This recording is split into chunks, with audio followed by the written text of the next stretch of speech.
La France est une monarchie depuis 1815 et la chute de Napoléon. Charles X est le roi, mais il se trouve en très grande difficulté intérieure et la révolte menace. Il est aussi en grande difficulté financière. Il a donc l'idée de conquérir l'Algérie, dirigée par le richissime Bey d'Alger, qui est sous la domination de l'Empire turc-ottoman en grosse difficulté lui aussi en 1830.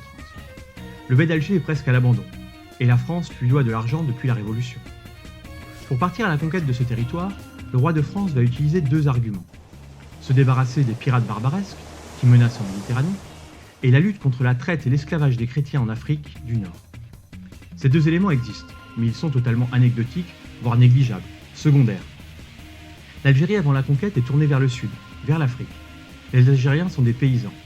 Sur le littoral, sont pratiquées des cultures vivrières, qui sont ensuite envoyées vers l'intérieur. Dans les hautes plaines de l'intérieur, la culture du blé et l'élevage de moutons dominent. Les échanges se font par le biais des nomades et des routes caravanières qui vont vers le sud, vers le désert, vers l'Afrique.